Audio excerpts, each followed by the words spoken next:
சில பேர் வந்து குலசாமி என்று கும்பிடக்கூடிய ஒரு முக்கியமான கடவுளை, ஒரு கருப்பண்ண சாமியை அவங்க வந்து கருப்புன்னு சொல்லிட்டு வேட்டை கருப்புன்னு சொல்லிட்டு அவங்க வந்து அந்த கருப்பு வந்து காவல் தெய்வம். அந்த காவல் தெய்வத்தை வந்து அவங்க கும்பிடுறாங்க. அதுல ஒரு பெரிய நம்பிக்கை வச்சிருக்காங்க. அவங்கள்ட்ட போயிட்டு வந்து இந்த படத்துல சொல்லும்போது இது என்னுடைய எல்லை இல்லை அப்படின்னு சொல்ற அந்த சீன் வந்து மகா எரிச்சல் ஊட்டிய ஒரு சீன். அது பாஸ் டாக்ஸ் நேயர்களுக்கு வணக்கம். அதாவது சமீபத்தில் நடக்கிற சில விஷயங்கள்லாம் வந்து பார்க்குறப்போ எல்லாத்துக்கும் ஒன்றுக்கு ஒன்றுக்கு ஒரு இன்டர் கனெக்டிவிட்டி இருக்குங்கிற மாதிரியே இருக்குது.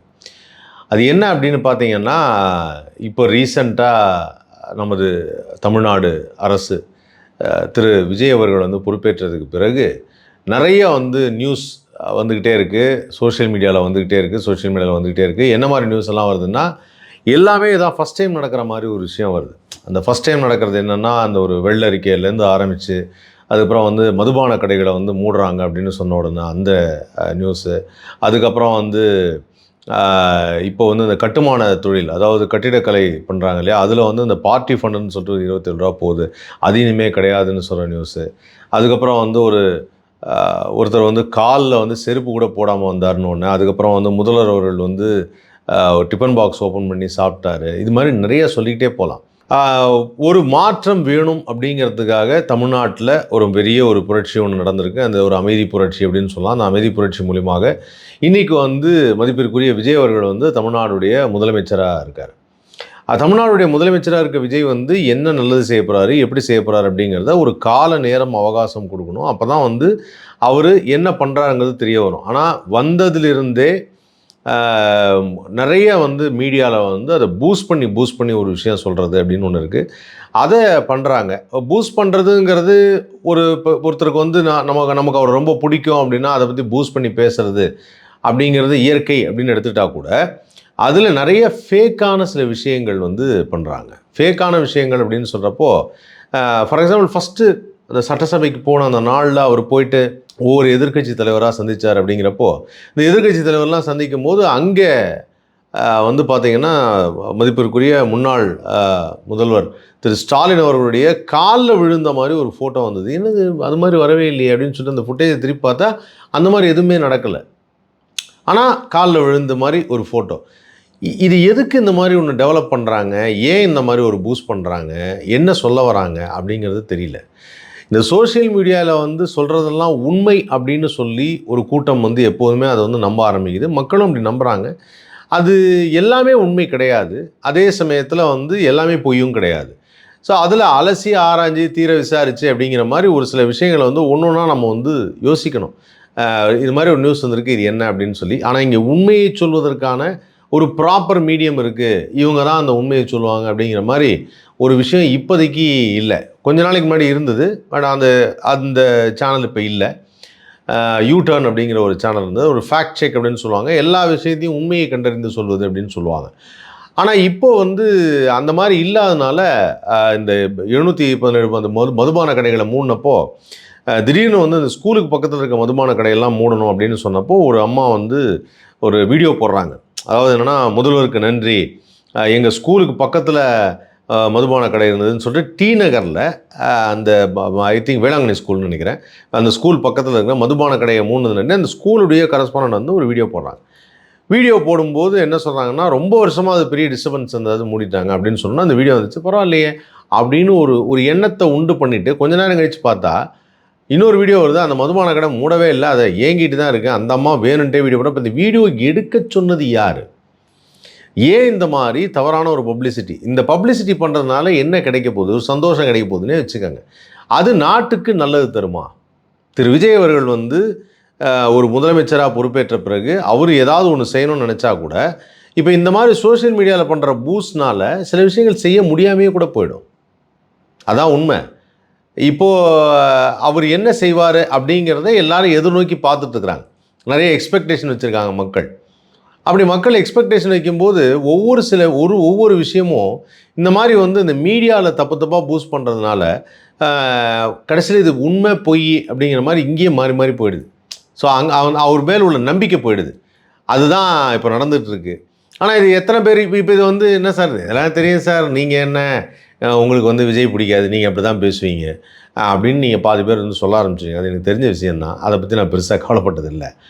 ஆனால் ஒன்று தான் சொல்கிறேன், என்றைக்குமே வந்து நம்மளுடைய தனிப்பட்ட கருத்து இருந்தாலும் மக்களாகிய பல பேர் வந்து தேர்ந்தெடுத்த ஒரு விஷயத்தை மறுபடியும் வந்து நம்ம அலசி ஆராயணும், அவங்களுக்காக சில விஷயங்களை எப்பவுமே சப்போர்ட் பண்ணணும் அப்படிங்கிறத ஸ்ட்ராங்காக நம்புகிறவன் நான். அப்படி சப்போர்ட் பண்ணாதான், ஏன்னா அந்த பாமர மக்கள், அந்த அடித்தட்டு மக்கள், அன்றாடம் வந்து வேலை செய்து சம்பாதிக்கக்கூடிய மக்கள் எல்லாத்துக்கும் நல்லது நடக்குது அப்படின்னா அதில் சந்தோஷம்தான்.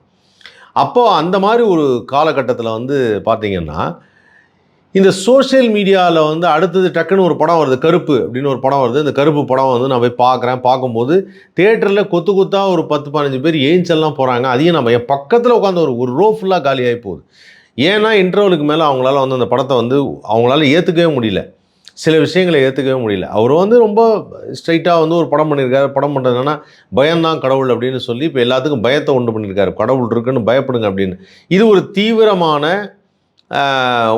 ஒரு பர்டிகுலர் ஒரு அமைப்பை சேர்ந்தது. அந்த அமைப்பு தான் வந்து இந்த பயம்தான் கடவுள்னு, கடவுள் நம்பிக்கை வேணும், கடவுள் நம்பிக்கை வேணும், கடவுள் நம்பிக்கை வேணும்னு சொல்லிட்டு பூஸ்ட் பண்ணிட்டு இருக்காங்க. நான் ஒரே ஒரு விஷயம் தான் சொல்லுவேன், நமக்கு ஏதாவது பர்சனலாக ஒன்று தோணுதுன்னா மனதார உணரணும். நான் சாமி கும்பிடணும், நான் கடவுளை வந்து நேசிக்கிறேன், கடவுள் இருக்கார் அப்படின்னு சொல்லிட்டா நம்ம மனசார உணரணும். அப்படி உணர்ந்தவங்க கும்பிட்றது வேறு. ஆனால் ஒருத்தர் சொல்லி முதுகை தட்டி கொடுத்து நீங்கள் இதை பண்ணுங்கன்னு சொல்கிறது வேறு. அந்த மாதிரி ஒரு விஷயத்தை பண்ணது தான் கருப்பு படம். அதில் எந்த விதமான டவுட்டுமே கிடையாது. நான் இதை வந்து சொல்கிறதுனால பல பேர் வந்து நீ முட்டாள்தனமாக பேசுகிற அப்படின்னு கூட நினச்சிக்கலாம். நீங்கள் எப்படி வேணாலும் நினச்சிக்கோங்க. ஆனால் உண்மை அதுதான். அதே சமயத்தில் வந்து அந்த படத்தில் வந்து கேலி செய்வது, அதாவது என்னென்னா, ஒரு கடவுள் வந்து ஏதோ ஊரில் சில பேர் வந்து குலசாமின்னு கும்பிடக்கூடிய ஒரு முக்கியமான கடவுளை, ஒரு கருப்பண்ண சாமியை, அவங்க வந்து கருப்புன்னு சொல்லிட்டு வேட்டை கருப்புன்னு சொல்லிட்டு அவங்க வந்து அந்த கருப்பு வந்து காவல் தெய்வம். அந்த காவல் தெய்வத்தை வந்து அவங்க கும்பிட்றாங்க. அதில் ஒரு பெரிய நம்பிக்கை வச்சுருக்காங்க. அவங்கள்ட்ட போயிட்டு வந்து இந்த படத்தில் சொல்லும்போது இது என்னுடைய எல்லை இல்லை அப்படின்னு சொல்கிற அந்த சீன் வந்து மகா எரிச்சல் ஊட்டிய ஒரு சீன் அது. அதாவது என்னென்னா, ஒன்று நீங்கள் கடவுள் மேல் நம்பிக்கைன்னு சொல்லிட்டு ஒரு படம் எடுக்கணும், இல்லை கடவுள் மேல் நம்பிக்கை இல்லைன்னு ஒரு படம் எடுக்கணும். கடவுள் தான் வந்து எல்லாமே அப்படின்னு ஒரு படம் எடுக்கும்போது என்னோட எல்லை இல்லைன்னு கடவுளே சொல்கிற மாதிரி ஒரு சீன் வச்சுருக்காங்க. அது எந்த அளவுக்கு வந்து அது நல்லா இருக்கும்னு தெரில. இப்படியெல்லாம் இருந்த அந்த படத்துக்கு ஒரு மிக்சராக இருந்து கேரளாவில் சரியாக போகல, ஹைதராபாத்தில் சரியாக போக மாட்டேன்ருச்சு. அது வந்து ரிப்போர்ட்டை நானும் வந்து கேட்குறேன், தெரியுது டிக்கெட் புக்கிங்லாம் ஓப்பனில் இருக்குன்னு. ஆனால் 2 நாளாக வந்து பயங்கரமான பூஸ்டில் இருக்குது. என்னன்னு பார்த்தா அந்த படத்துடைய இயக்குனர் ஆர்ஜே பாலாஜி வந்து ஒரு வீடியோ போட்டார். ஒண்டர்ஃபுல் அப்படின்னு ஜெஸ்ஸி மூமெண்ட்டுன்னு சொல்லிட்டு ஒரு விஷயத்தை க்ரியேட் பண்ணி அப்படியே தியேட்டரில் வந்து பயங்கரமாக கைதட்டி, அப்போது ஒரு மீடியா ஒன்று போடுறாங்க, ஒரு சோஷியல் மீடியாவில் ஒரு மீடியா போடுறாங்க. என்ன போடுறாங்கன்னா, ஆஹா இந்த டேரக்டருக்கு இதை விட வேறு என்ன வேணும் அப்படின்னு சொல்லி போடுறாங்க. நல்ல விஷயந்தான். ஒரு டேரக்டருக்கு பெரிய மகிழ்ச்சி அது, தன்னுடைய படம் வெற்றி அடையுதுங்கும் போது. ஆனால் அந்த படம் உண்மையிலேயே வெற்றியாக இருக்கணும். அந்த படம் உண்மையிலேயே மக்களால் ரசிக்கப்படணும். மக்களால் ரசிக்கப்படணுங்கிறது தான் வேணுமே தவிர, மக்கள் ரசிச்சாகணும்னு ஒரு கட்டாயப்படுத்துறது இருக்குல்ல, அந்த மாதிரி கட்டாயப்படுத்துறது. நான் அடிக்கடி ஒன்று சொல்லுவேன், அந்த பாபநாசம் படத்தில் வந்த மாதிரி வந்து ஒரு விஷயத்தை க்ரியேட் பண்ணுறதுன்னு ஒன்று சொல்லுவாங்க. இந்த திருஷ்யம் படம் வந்து இந்த வாரம் வரப்போகுது. ஆக்சுவலாக அந்த படத்துலேருந்து தான் வந்து ஒரு விஷயத்தை எல்லோரும் புரிஞ்சுக்கிட்டாங்க. இஸ் கோயிங் டு கிரியேட் சம்திங்னா என்னென்னா, இதுதான் நடந்தது அப்படின்னு சொல்லி திருப்பி சொல்கிறதுனால அது மைண்டில் அப்படியே ரெஜிஸ்டர் ஆகுது. அந்த மாதிரி ஒரு விஷயத்தை ஆல்ரெடி வந்து இன்னொரு விமர்சனத்தில் அவர் சொல்லியிருந்தார். என்னையமா இந்த படத்துக்கு வந்து 10 பேர் வந்து சாமி ஆடுற மாதிரி வச்சு படம் வந்து பிரமாதமான ஹிட்டுன்னு சொல்லத்தான் போகிறாங்க அப்படின்னாரு. அதுதான் நடந்துகிட்ருக்கு. ஆனால் அந்த படத்தில் சூர்யாவோட நடிப்பை தப்பு சொல்ல முடியாது. உயிரை கொடுத்து நடிப்பார், அதில் டவுட்டே கிடையாது. அந்த படத்துடைய கேமரா, அந்த படத்துடைய மற்ற டெக்னீஷியன்ஸ் அவங்களெல்லாம் யாருமே குறை சொல்ல முடியாது. ஆனால் ஒரு திரைக்கதை பண்ணும்போது என்ன வேணும் அப்படிங்கிறது தெரியணும். ஆர்ஜே பாலாஜிக்கு அது சரியாக தெரில. அது வந்து கொஞ்சம் குழப்பி வச்சுருக்காப்புல. அது நல்லாவே தெளிவாகவே சொல்லலாம், குழப்பி தான் வச்சுருக்காப்புல. நீ யார் இதை சொல்கிறதுக்கு நீங்கள் கேட்கலாம். நாங்கள் பார்க்குறோம், எங்களுக்கும் ஓரளவுக்கு சினிமா தெரியும். அதனால் வந்து எங்களுக்கு தெரியும் இது வந்து குழப்பமாக இருக்குங்கிறது நல்லா தெரியும். இது ஒரு பக்கம் இருக்கட்டும். சரி, சோஷியல் மீடியாவில் இப்படி ஒரு விஷயம் போயிட்டுருக்கு. அதாவது என்னென்னா, ஒரு படத்தை பூஸ்ட் பண்ணுறது, இதுவும் சோஷியல் மீடியா தான் காரணம்.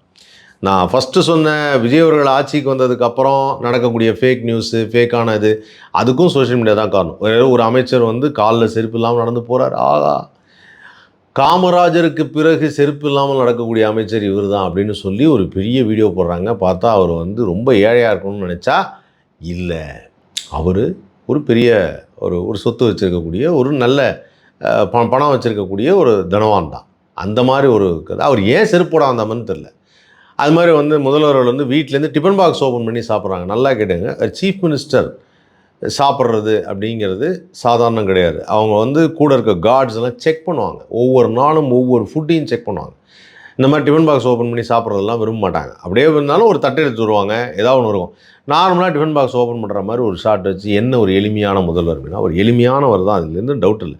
ஆனால் அதை இந்த பூஸ்ட் பண்ணுற விதம் இருக்கு இல்லையா, அது வந்து மக்களுக்கு தவறாக போய் சேருது. It's a time to tell truth அப்படிங்கிறத நாம் வந்து அடிக்கடி உணரணும். அந்த டைம் டு டெல் ட்ரூத் அப்படிங்கிறத ஒரு விஷயத்தை சமீபத்தில் நடந்த ஒரு விஷயம், அதாவது நேற்று